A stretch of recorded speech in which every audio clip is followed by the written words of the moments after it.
Hey guys, what's up? So today I wanted to talk to you about night terrors. So I have suffered off and on from night terror episodes since I can remember.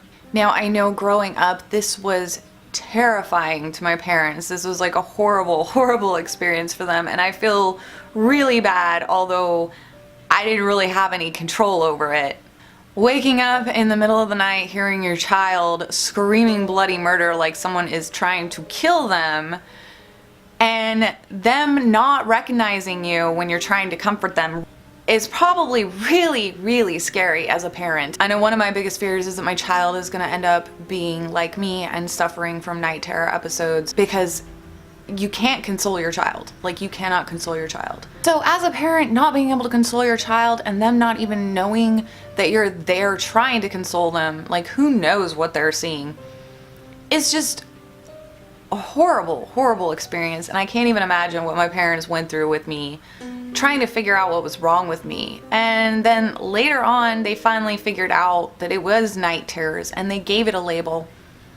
But when asked what they could do about it, they were told, oh, she's just gonna have to grow out of it. Most kids do grow out of it. So there's good news. Most kids grow out of it. So yeah, most kids do grow out of it.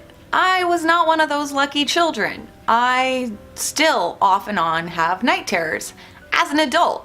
And I'm old. I'm very, very old. And I still, as ancient as I am, I'm still waiting to grow out of it. I'm still waiting to grow out of night terrors. Luckily, as I have aged, I have researched ways to kind of help deal with it and help try to prevent episodes from happening. You don't want to drink a whole lot of caffeine before you go to bed. You want to try and relax before going to bed. I am not allowed to go to bed angry. Like, not allowed to go to bed angry. If I am in a really bad mood, I have to sit and relax and meditate or take a hot bath. Anything to try and relax me before I go to sleep. Not only do I have to worry about having a night terror episode, I also sometimes sleepwalk and act out my dreams if I go to bed and I'm at all stressed out or angry. Then I do crazy things in my sleep. And that's scary. That is scary, especially as a parent. I don't want my child to hear me screaming in the middle of the night like someone's murdering me. And I don't want my child to see me like beating on daddy or something in the middle of the night because I'm acting out some kind of crazy dream that I'm having. Because when I'm stressed out, that is something that happens. So one of the ways to prevent a night terror episode is to go to bed, try to go to bed completely as stress-free as possible. And somebody that does suffer from anxiety and things like that, it is hard. For a long time, my biggest anxiety was going to bed.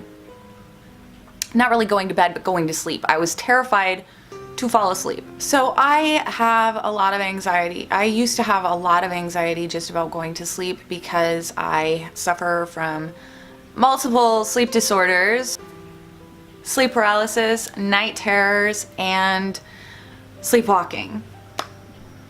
So those are three really big ones that are scary, terrifying, and just awful, and can make you feel like you're under some kind of demonic attack. It's a horrible ordeal, and things like chamomile tea have helped me when I'm really, really stressed out. And unfortunately, every now and then I do still suffer an episode. Luckily, my husband is a super, super deep sleeper. I have woken up before from having a night terror episode, and I always know the signs. I'm usually like really sweaty. Like, they say that a lot of times you'll just fall back asleep and you won't remember it. And as a child, like, I don't really remember my night terror episodes that much. I don't really remember having night terrors as a child. I do remember some of the sleep paralysis, and I do remember sleepwalking episodes because, I mean, well, that's easy. You go to bed in your bed and you wake up in the middle of the living room surrounded by your stuffed animals and pillows for some reason, and you've put all your socks in weird places, you know that you've been sleepwalking. But night terrors don't really leave a whole lot of telltale signs, but there are some signs. Sometimes I will wake up in mid-scream. I will be screaming my lungs up and actually wake up in the middle of screaming.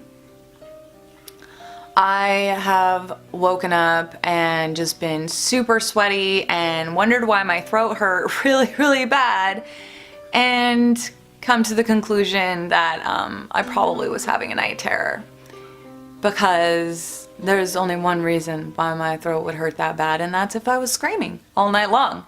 And it happens.